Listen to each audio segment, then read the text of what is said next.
Welcome everybody on this episode of Tap Out Talk. I'm going to give you the news, the rumors, and we're going to go over Bloodlines, the new Bloodlines of the WWE.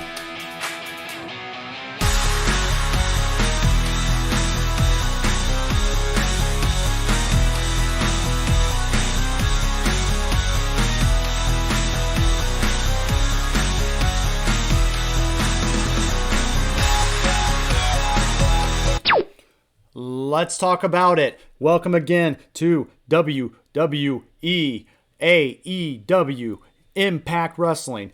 All the news you can use here on Tap Out Talk. I want to get right into our first story, which is the head-to-head ratings. As you guys know, last Friday night, we had WWE Smackdown, the premiere show for the WWE brand, versus the B show for AEW, Rampage, which is a brand new show that is still in its first season. We had these battles go head to head as we reported last week on Smackdown versus AEW on Tap Out Talk, and the ratings are in. And then we're going to have a little drum roll moment, please, and here we go. While the supersized Smackdown did defeat Rampage in the overall viewership, the two shows were tied by .024 in the most coveted 18 to 49-year-old demographic.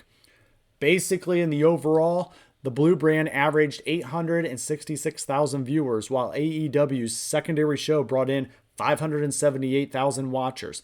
Plus, Rampage defeated Smackdown in the 30-minute head-to-head with 328,000 to 285,000 in the demos. So, what does this mean?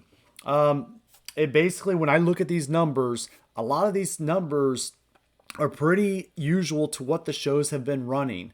I do look at this and I say that SmackDown, would have had more of an edge on us, even though they were on the FS1 network instead of normally Fox, and that could have hurt their viewership. They had a loaded show going into a Go Home SmackDown show for Crown Jewel coming up. But what I look at is SmackDown definitely was the stronger show, and they had a lot more on the line to try to build up. AEW did have to put their show together a little bit last minute, and they kind of created this last minute competition. So the good news is for the fans and for you and I, guys, because what that means is we might not have the Monday Night Wars, but we're starting to get the Friday night fights, and that's never a bad thing. That's a good thing. And in that note, AEW Rampage actually did pull out a major debut again on AEW Rampage Friday night. A former UFC heavyweight champion is now All Elite. That's right. So the Inner Circle ended up in a trios tag match. So it was Jericho, Sammy Guevara, and Jake Hager versus Scorpio Sky, Ethan Page, and former UFC champion Junior Dos Santos. Managed, of course, by Dan Lambert, and they had a trios tag match. And what that does mean is that Junior Dos Santos is the UFC former champion, is All Elite. I love this move by AEW. I love the idea that they're getting talent like this, and I like that they put him with the American Top Team. I think that's just a nice add into the show that they really are surrounded by true athletes of the business. And so Dos Santos, he did have a little short stint with the WWE. It did not accumulate to much, but at the end of the day, he is now AEW All Elite. But my opinions weren't the only thing that happened with Junior Dos Santos and AEW. Roman Reigns, WWE Universal Champion, actually had something to say. He claimed he doesn't see the AEW as competition for the WWE. To quote Reigns, he said, "I don't see real competition because I think their fan base is legitimately a hardcore fan base. So there's like a ceiling and a built-in ground to that viewership, and he said the WWE is trying to connect with everyone, and we're trying to connect with the mainstream."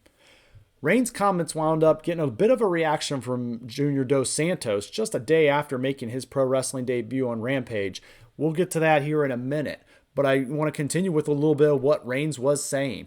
Reigns did explain elsewhere in the interview why he doesn't think AEW roster is even on his level. He, quote, again, "I don't think anybody really believes someone 200 pounds soaking wet with no explosive bone in their body could really do anything to me. I'm a 6'3", 265 pounds, a legitimate athlete who can throw some weight around and has been on a gridiron at the highest level. I'm a D1 and all ACC, and I probably would have mainstreamed in the NFL if my health issues didn't happen when I was a 22-year-old. So, I mean, when it comes down to it, I'll throw him and pretty much the rest of that roster out of the club, no problem. They're just little brothers, you know? Pretty big words from Roman Reigns. I get that he's doing the WWE thing. He's trying to throw his weight around and trying to show that he is the dominant head of the table and the face of the WWE brand. I got news for Roman. When I look at this, and you talk about mainstream sports outside of sports entertainment or wrestling, Junior Dos Santos is a former UFC best in the world heavyweight champion. Roman Reigns even mentioned in his promo and his interview that he did not hack it at a professional level due to health issues. So that right there, Roman kind of undercut himself a little bit just to begin with. But I didn't need to respond on this because Junior Dos Santos had this covered. On his Twitter, he fired right back at Roman and said, "Hey, at Roman Reigns, I heard your interview. Please send me the address of the club you'll throw me and my little brothers out of. Hashtag AEW." So JDS knows how to back up himself. He knows he would be able to take Roman in a straight up battle and brawl. I love the fact that he stuck up for his new team and his new brand. So this is definitely just part of that Friday night fights and the wars that we're going to talk about. And we're going to see more in this as we go on through the whole season of the whole year. I could just see it coming. Our next story is a Hall of Fame return. Former WWE talent and WCW talent and current WWE Hall of Famer Alundra Blaze, a.k.a. Medusa, the class of 2015 Hall of Fame, has had news of her potential comeback spread like wildfire immediately and got the WWE Universe to talk on social media. The fans are now excited to possibly think about who Medusa's final opponent could be. And she quotes, "Well, look here. Somebody finally gets it. I might give Natalya a call or Serena Deeb and train for a couple of months. Let's see. Who could I have my final retirement match with?" tweeted Medusa. Medusa also caught the attention of WWE superstar Natalya, who replied to the legend with a tweet of her own. The WWE replied to the former women's champion by claiming that she would wrestle her any day of the week. Here's what Natalya exactly tweeted out. She said, "I would wrestle you any day of the week, Medusa." And then also several top names, including Asuka, Britt Baker, Bayley, Allison Kay, have emerged into the spotlight as courtesy of fans who Medusa could also share the ring with. Interesting note. I don't know if you guys have any interest in seeing Medusa wrestle one more match. This might be something to highlight at a possible future WWE Evolution pay-per-view. I would like the idea of Natalya versus Medusa. I think the other talents are a little bit younger, a little bit greener, but I think Natalya would be able to handle a veteran well. And Natalya is becoming kind of a veteran herself. So I think that would be a nice little nod to put on a good match and just kind of send Medusa off on a final farewell if she deems to do so. I wouldn't hate the fact of this match, but it definitely is not anything I'd be clamoring for as well. But never say never, because anything can happen in the WWE. And speaking of anything, we're going to get into our tournament bracket updates. As I told you guys last week, the King of the Ring tournament and the Queen's Crown tournament is currently still ongoing. And it is the Crown Jewels that will set up this Thursday at WWE Crown Jewel.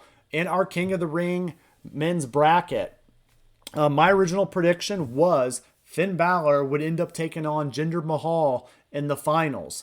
And in that case, what actually did happen is we got Finn Balor versus Xavier Woods. So I was a little off in that prediction, but my original prediction of Finn Balor winning the whole thing still remains. And I do believe now it is a very still easy path for the former Prince Devitt in the independent circuit to now become a king and be King Balor of the WWE. I think this is too important. I think this is a chance for Finn to step away from his demon character for a little bit more until it's necessary to bring that out again. And he can develop himself, Finn Balor, the person, as King Balor, just to go a little further with that character. And then later on, bring out that Demon King persona. So I am definitely going to stick with Finn Balor to be your newly crowned king at Crown Jewel. And then we have a tournament bracket update for the Queen's Crown Tournament. My original pick was Zelina Vega versus Shayna Baszler.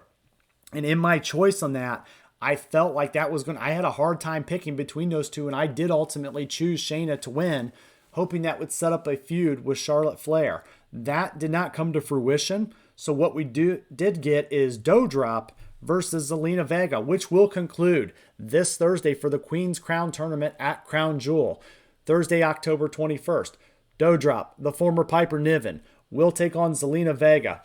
I did have a hard time choosing in my prediction between Vega and Baszler. Now that Baszler is out of that picture, definitely easily hands down, this could go to Zelina Vega. I see Vega becoming the new queen of the WWE and playing this whole part up even well to bring her character and a little bit of a reward to her for coming back to the WWE after so much controversy, as we talked about previously. Rhea Ripley is having a nightmare.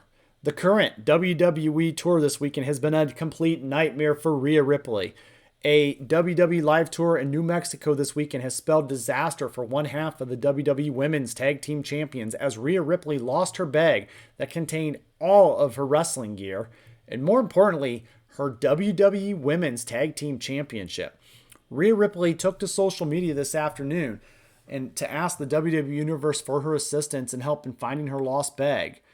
She actually, tweeted out and said that I know this is a stretch, but if any of you have seen a black travel suitcase around the Office Boulevard and Montana Road, please hold on to it and let me know. It has all my ring gear, including my title. Cheers, Rhea Ripley said in this tweet. She also goes on to ask for any references and leads to help maybe track down anybody that would be selling these items online. I feel terrible for Rhea. I feel, it sucks that she is kind of put in this position where she is losing WWE's property with the title. But not only that, that can be impactful to her job, but also her ring gear. That's her own personal stuff too. So hopefully she is able to get this stuff back. But ultimately what I look at is this won't hurt her too bad. The WWE is very high on Rhea Ripley. She has immensely revitalized her career as the Nightmare, and she has been too invested in by the company with WrestleMania spots with Charlotte Flair before she was even on the main roster. And they really ultimately did, I believe, let go of Ruby Soho, who went on to, AEW. I feel like Rhea Ripley was the right choice in keeping for the WWE, and she's got so much momentum and so much of a fan base and the look of that, nightmare look that she has. So hopefully, this nightmare will end and then turn into a happy ending for Rhea Ripley. Up next, we've got Jeff Hardy's heel turn. That's right, Jeff Hardy's heel turn. The question came up, what kind of dark plans does Jeff Hardy have for his own character as he moves to SmackDown? Jeff Hardy was a most recent guest on Out of Character with Ryan Satin to discuss his legendary WWE career. During the interview, Hardy teased that a darker side of him is waiting to be unleashed in the near future. To quote Hardy, "I think there's something I have to figure out as well and is kind of needed because I don't know how much longer I'm going to be in wrestling," Hardy revealed. "Almost like a darker side of me, Jeff Hardy. I think it needs to come out. I haven't figured it out yet, but I've had these crazy ideas and I wrote down a few of them. It's time to focus more on the character stuff instead of the high-flying moves and the TLC matches and all of that stuff. I think there's something that's waiting to be unleashed within me." End quote by Jeff Hardy. I agree with Jeff Hardy 100%. His career since re-signing with the WWE has taken kind of a weird toll. Now, I do still believe it was an okay choice for him to stay because I feel that it was, one, refreshing for him to get away from his brother Matt. Two, I feel like the WWE's stricter schedule has kept Jeff out of his personal mental health issues and allowed him to be more focused, staying away from some of the drugs and things like that. The one thing I do see is I agree with Jeff, and I think he's thinking about wrestling smarter, that he should work on the character stuff to help extend his life. He has done some of the most amazing bumps in the history of this business, and A Jeff Hardy match is always high-flying and intense, but we could see a little bit of something new. This might allude that Jeff Hardy could be bringing back some version of his Willow character from Impact Wrestling in his days there. Only time will tell, but we do know Hardy will be moving over to the WWE Smackdown brand, and if the Friday Night Fight is going to continue, they might have to up the ante for something to see if Hardy can also hold more of a towards main event a spot. So to be continued, and we'll see what comes. And in the main event spot of SmackDown, we bring our feature story of the day. Bloodline's new member. Joseph, a couple things I want to go over here. So as you know, the Bloodline family storyline currently, Universal Champion Roman Reigns, head of the table, to Jimmy and Jey Uso, the Usos, the tag team champions. And this is managed by the Advocate, Paul Heyman. So what we have here is a possible rumor of a new family member to join the Bloodline. Couple suggestions that fans have had. One of them is Naomi, who is already married into the Usos family. And Naomi could very well be adding that female presence and switching up her character maybe to join this Samoan Dynasty, as we talked about here in the past on the channel of Tap Out Talk. There's also news and rumors of another possible person in addition to Naomi joining the Bloodline group. And that is none other than Joseph Fatu, a professional wrestler. He is the youngest son of Rikishi and the little brother of the Usos. So the one thing is he's actually currently signed on to NXT, and he's been working down in the property in the developmental center of the WWE. So could Joseph Uso make his debut with his brothers, the Usos, and just join the family business? It would be interesting to see. I think that would be a great way to debut a new young wrestler and let him be kind of a stable and just another body presence. I do want to remind you guys, we've talked about this new Bloodline storyline before on Tap Out Talk. It was back in News and Rumors episode 1, the Samoan Dynasty. And this is where I've talked about, and let's do a spot check on this. We actually talked about this, and I said that I predicted that this Roman Empire will start growing into something bigger than just he and Paul Heyman. And in my predictions, I said there will be a Samoan Dynasty type family ties to this stable. Now, we do know that their name is the Bloodline, right? And what we have currently is Jimmy and Jey Uso, who are already part of the stable, recognizing Roman as the head of the table. Up next, we could see Naomi very soon, or even a Joseph Fatu. There is also an option of adding more females to this. Nia Jax would be one option, or Tamina Snuka could be another option. We talked about some issues with that. I could try to link that story, that video up for you guys in case you need to go back and listen to that initial one. Also, I think all roads are Rocky. I think all roads will lead to The Rock eventually in a showdown at WrestleMania versus Roman. I think it will be Rock versus Roman. I think The Rock could show up. Now, we have heard rumors that The Rock will not be at Survivor Series this year due to scheduling and movies, and that's fine.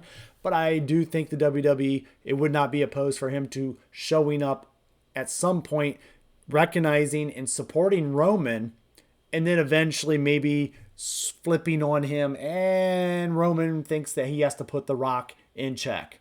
And so I could see a lot of this kind of working, but I could see The Rock eventually kind of first being on the side of Roman, and maybe he comes in and maybe he goes out and maybe he supports him from a Hollywood standpoint. So there's a lot we could do with this story.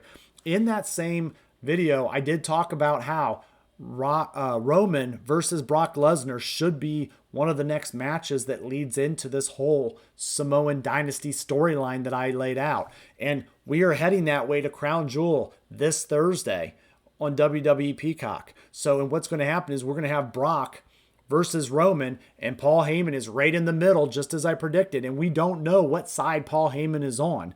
Paul Heyman could flip on Roman this week at Crown Jewel and betray him and align himself with Brock Lesnar. He did something very similar in his past behavior with CM Punk. CM Punk actually was also being managed by Paul Heyman, and Heyman always showed his loyalties to Brock.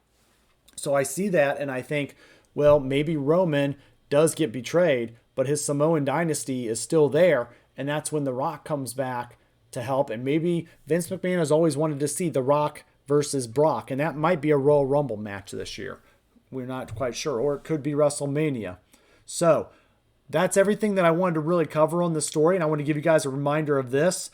But let me know what you guys think. I'm very excited in a weird way for Crown Jewel. I know it's not everybody's favorite pay-per-view, but I do want to see the next chapter in this.